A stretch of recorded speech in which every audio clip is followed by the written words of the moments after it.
Yes, dear students, good afternoon to all of you. Today we are going to see the next topic in the chapter 13, sound, of your science book. In the previous session, we have seen that the sound is produced due to the vibrating object. If the object is vibrating, then only the sound is produced. Sound is always produced due to the vibrations. Okay that we have seen in the previous session कि जब कभी भी vibrations होंगे तो हमेशा sound produce होता है, या फिर हम इसका रिवर्स भी कह सकते हैं कि sound is always produce due to the vibration. और इससे रिलेटेड हमने बहुत सारी एक्टिविटीज को समझने की कोशिश की थी, बहुत सारी जनरल एक्टिविटीज है। Like there was one activity in which you can hang a vessel. You can hang a vessel with the help of a string. You can hang a vessel with the help of a string, like this activity 13.1.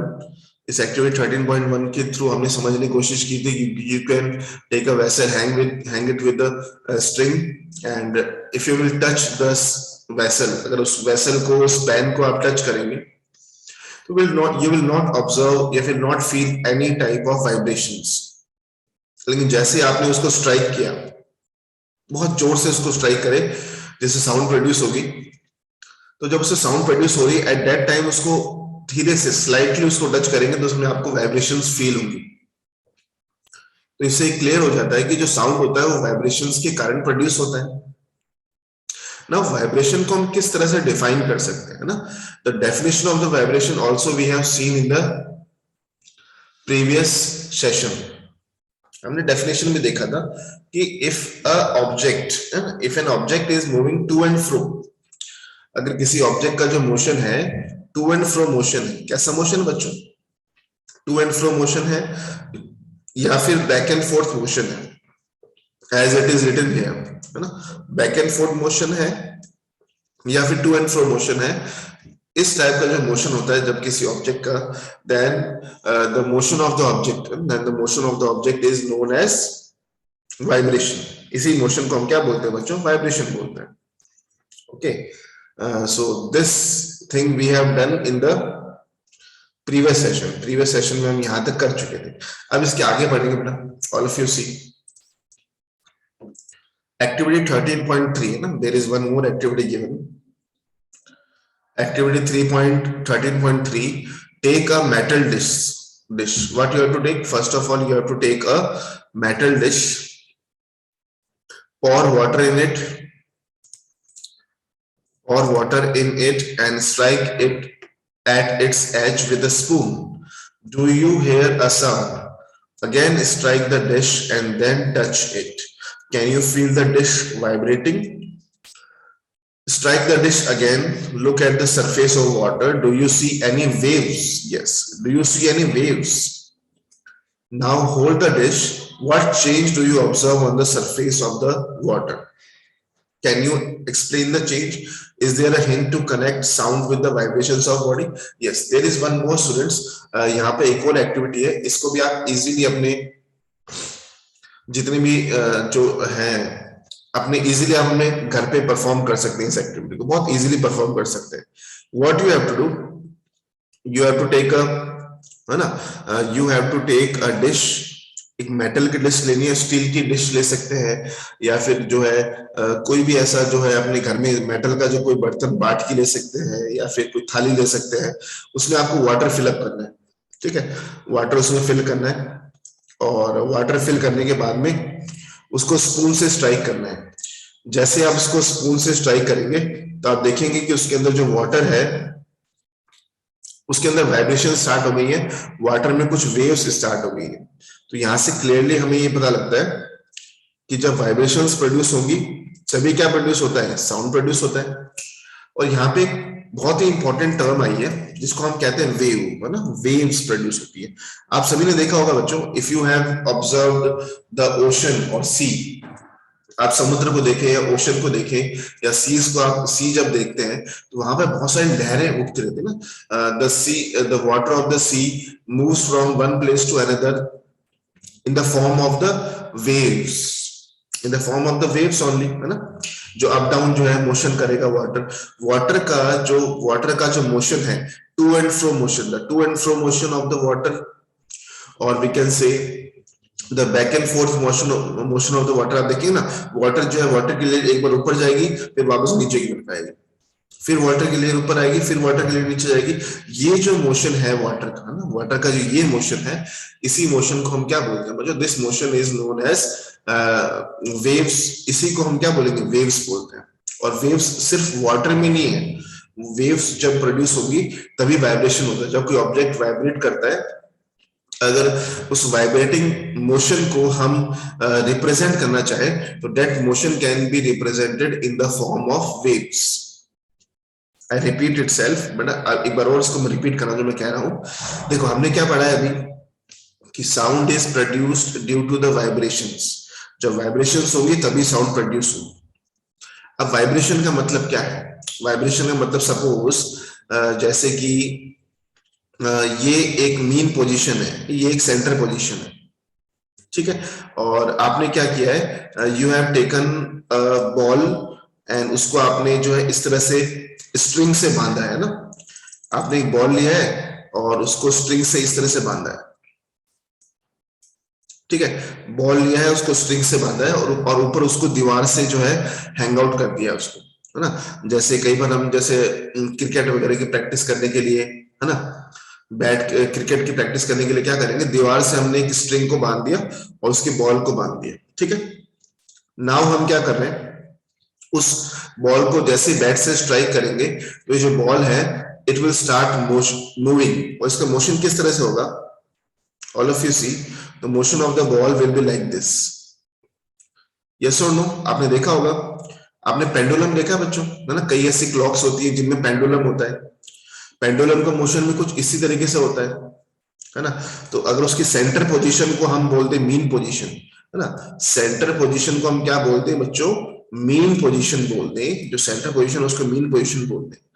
तो इस mean position के around एक बार जो है object, देखो एक बार जैसे यहां से अगर मोशन स्टार्ट करेगा तो first it will go here and then again it will move to the mean position, then again जो है वो ऊपर की तरफ जाएगा और इस पोजीशन तक, एक्सट्रीम पोजीशन तक मेंशन करेगा। सपोज सेंटर वाले पोजीशन को मैं O बोल देता हूं, एक्सट्रीम वाले पोजीशन को A और इस वाले एक्सट्रीम पोजीशन को मैं B बोल देता हूं। तो स्टार्टिंग पॉइंट क्या होगा? O से पहले कहां ट्रेवल करेगा? O से A, पहले कहां गया? O से A, ठीक है। अब फिर वापस A से कहां पे आएगा? O पे आएगा, रिटर्न करेगा। ये मोशन सबको पता ही है ना, पेंडुलम किस तरह से मोशन करता है। O से वापस A पे आएगा, पहले O से A जाएगा, देन A से वापस O पे आएगा, ठीक है। फिर जो है वापस जो है O से कहां जाएगा बच्चों? O से वापस B की तरफ जाएगा, it will move towards B and then it will move from B to O। फिर B से कहां मोशन करेगा? O की तरफ मोशन करेगा। तो ये जो मोशन है ऑब्जेक्ट का ये जो मोशन है, this type of motion of the objects is known as, this type of motion of the objects is known as, इसी मोशन को बच्चों हम वाइब्रेशन बोलते हैं। और या फिर इसको to and fro motion, back and forth motion, या फिर इसी ऑब्जेक्ट, इसी मोशन को हम क्या बोल देते हैं? वाइब्रेशन मोशन बोलते हैं ना। This motion is known as vibration motion. तो ये थोड़ा सा आप जो है ध्यान में रखना। तो सेंटर वाली जो पोजीशन है ना, सेंटर वाली जो पोजीशन है उसको बोलते हैं मीन पोजीशन। और सेंटर वाली पोजीशन से जो मैक्सिमम जो डिस्टेंस ट्रेवल किया जाता है किसी ऑब्जेक्ट के द्वारा, that distance is known as amplitude. That distance is known as, उसको हम क्या बोलेंगे बच्चों? एम्पलीट्यूड बोलते हैं। थोड़ा ध्यान में रखेंगे इस बात को, ये टर्म हम आगे डिस्कस करेंगे, एम्पलीट्यूड क्या होता है। आई अगेन थोड़ा सा उसको रिपीट कर देता हूं। सेंटर जो पोजीशन है, सेंटर पोजीशन से जो maximum distance travel by the object, the maximum distance traveled by the object from its center position or from its mean position, this distance is known as amplitude। जैसे कि इस diagram के अंदर जो ये ball है, ये जो ऑब्जेक्ट है, O से लेकर A तक मैक्सिमम डिस्टेंस ट्रेवल किया था, ठीक है। तो इसमें एम्पलीट्यूड कितना हो जाएगा बच्चों? एम्पलीट्यूड कितना हो जाएगा? OA। Amplitude will be OA। और amplitude can be OB, OB भी एम्पलीट्यूड है और OA भी एम्पलीट्यूड है. The maximum distance travel by the object from its mean position, this distance is known as amplitude. This distance is known as amplitude. I hope सही बच्चों को amplitude वाला concept समझ में आ गया होगा. यहाँ पे एक और टर्म दी हुई है जिसे हमने कहा है वेव्स. क्या बोला बच्चों? वेव्स. आपने वेव्स देखी होंगी. You might have observed the waves in the sea, in the oceans, and when the water is moving from one place to another. या फिर इससे very simple example I will give you. देखो आप क्या करें कि टेक बकेट में water fill up कर लें, fill the water in a bucket और अ वेसल के अंदर वाटर फिल अप कर लें और एकदम जो है उसको बिल्कुल जो है स्टेशनरी पोजीशन में, बिल्कुल रेस्ट पोजीशन में, जब वाटर जो है एकदम रेस्ट कंडीशन में हो, एकदम रुका हुआ हो, एकदम स्थिर वाटर हो, उस टाइम में क्या करेंगे, उसमें एक पेबल को, एक छोटे से कंकड़ को, है ना, छोटे से पेबल को उसमें ड्रॉप करना है. You have to drop a very small marble piece or very small pebble piece into the water. What you will see? You will see that the water start moving up and down. Water के जो molecules हैं, water के जो particles हैं, they will start moving up and down. Are you getting my point? जो water के जो molecule किस तरह मोशन करेंगे बच्चों? Up and down motion start कर देंगे. So that motion of the water is known as, इसी मोशन जो वाटर का ये वाला जो मोशन था, इसमें वाटर के जो मॉलिक्यूल्स हैं अप एंड डाउन मोशन कर रहे हैं, इसी मोशन को हम क्या बोलते हैं? वेव्स बोलते हैं. This motion is known as waves. Are you getting my point? है ना. और जो मीन पोजीशन है, मीन पोजीशन से, है ना, मीन पोजीशन से जो मैक्सिमम डिस्टेंस है, that distance traveled by the object from its mean position, that distance is known as, yes students, that distance is known as amplitude. That distance is known as amplitude. तो ये एक दो term आपको थोड़ी सी है ध्यान में रखनी. Okay students, moving to the next part of the chapter. Here is one more activity given. All of you can see.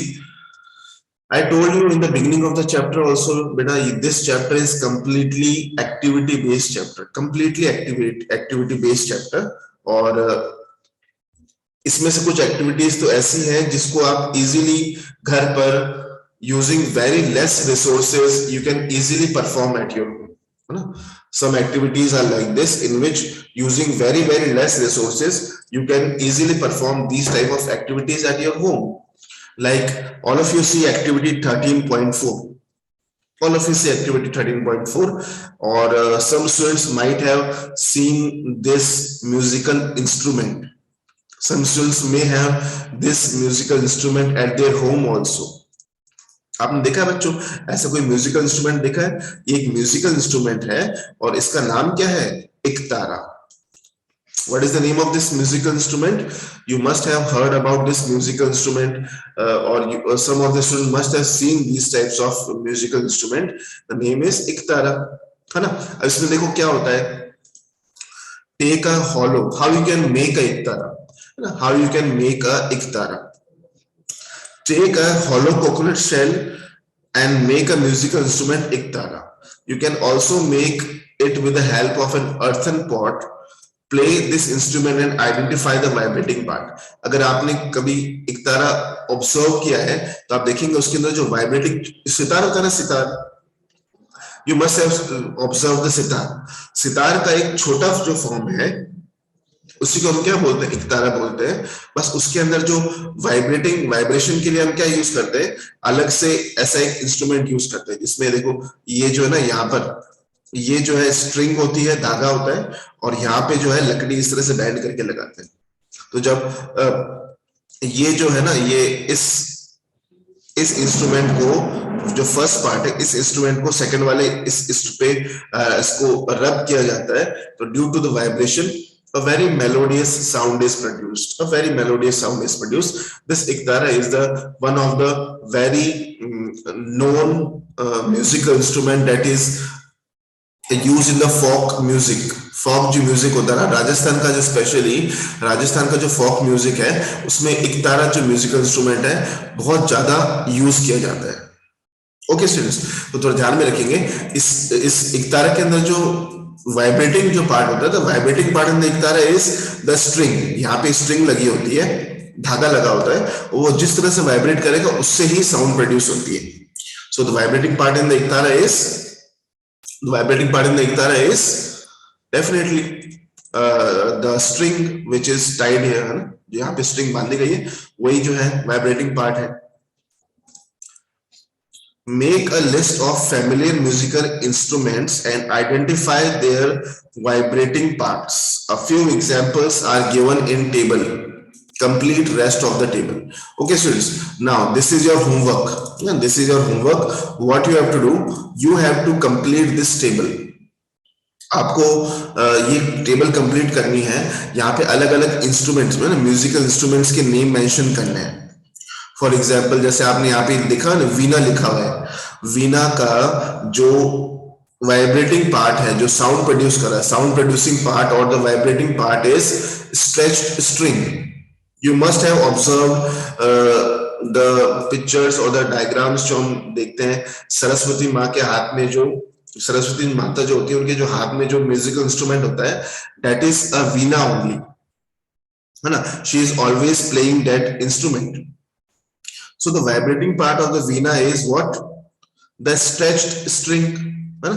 Similarly, तो तबला होता है, तबला तो आप सबने ऑब्जर्व किया होगा, the vibrating part is stretched membrane. Similarly, you have to fill this complete table, है ना। तो यहाँ पे आप जैसे क्या मेंशन कर सकते हैं, इकतारा, यहाँ पे क्या मेंशन कर सकते हैं, इकतारा। The vibrating part और the producing sound कौन सा पार्ट प्रोड्यूस करेगा? The stretched string, है ना। तो इसी तरह से आपको ये टेबल कंप्लीट करना है। आपके जितने भी फैमिलियर जो म्यूजिकल इंस्ट्रूमेंट्स हैं, you have to mention it here, and the part which is producing the sound, you have to mention those name of the parts here. Okay students, let's see. Many of you might have seen the manjeera, है ना। मंजीरा का diagram दिया हुआ है, all of you see, है ना। ऐसा आपने म्यूजिकल इंस्ट्रूमेंट देखा होगा ना, this type of musical instrument. जब हम उनको एक दूसरे, ये दो ये अलग अलग होते हैं ना, दो अलग अलग होते हैं, जब इन दोनों को एक दूसरे से स्ट्राइक किया जाता है, when we strike these together, उनकी जो प्लेट्स होती है ना, ये जो प्लेट्स होती है, these plates are made up of metals की बनी हुई प्लेट्स होती है। So when the metals strike with each other, they produce a sound. तो मंजीरा के अंदर, मंजीरा या फिर जो किम्बेल्स है, इनमें जो वाइब्रेटिंग जो पार्ट है, जो साउंड प्रोड्यूसिंग पार्ट है, क्या हो गया? Metal sheets. ये जो मेटल की जो शीट्स है, they are producing the sound. The ghatam, है ना, यहाँ पे देखो ये डायग्राम किसका दिया हुआ है, घट्टम का डायग्राम दिया हुआ है। This is also used as a musical instrument.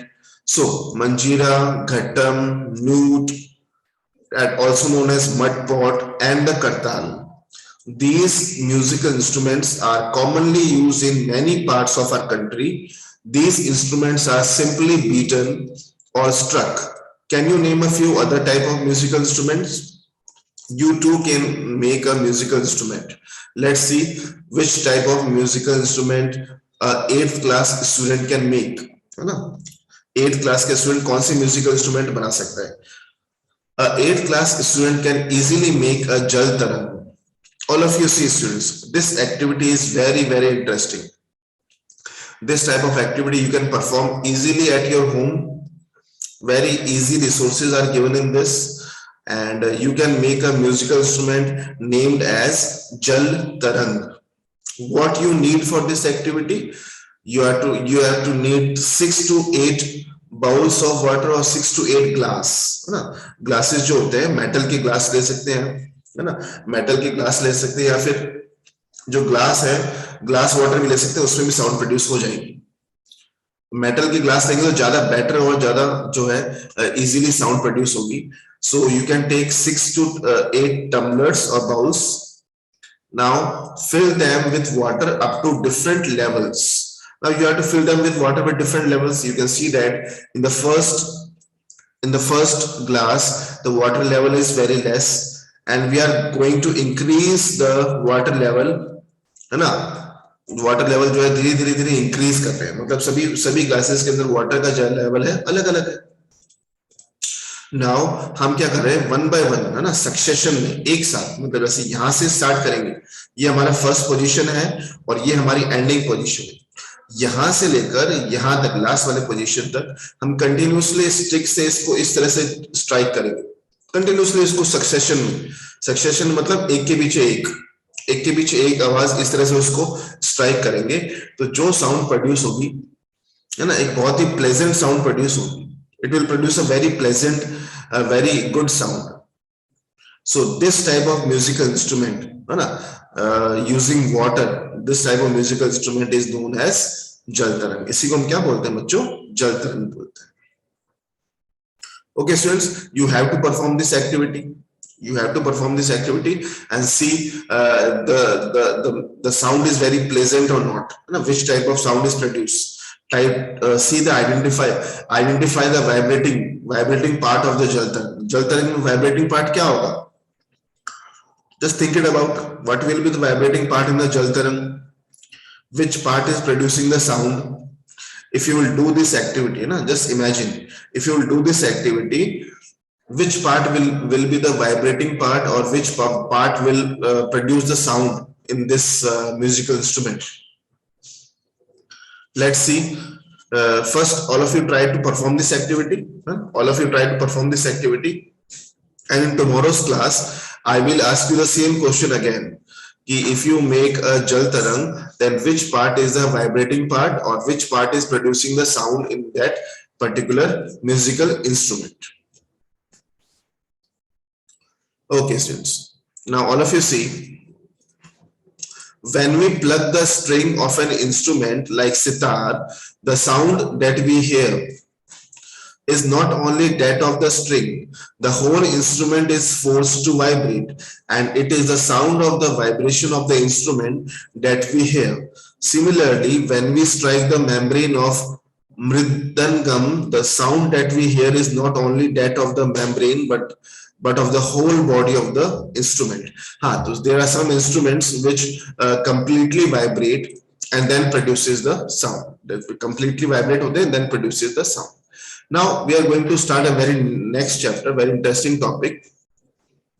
Not chapter, we are going to start a new topic in the chapter, and that very interesting topic, that is sound produced by humans. Now, all of you know that we also produces the sound, and in the beginning of the chapter I told you that what you have to do when you are producing the sound. When you are producing sound, what you have to do, you gently keep your fingers near your throat.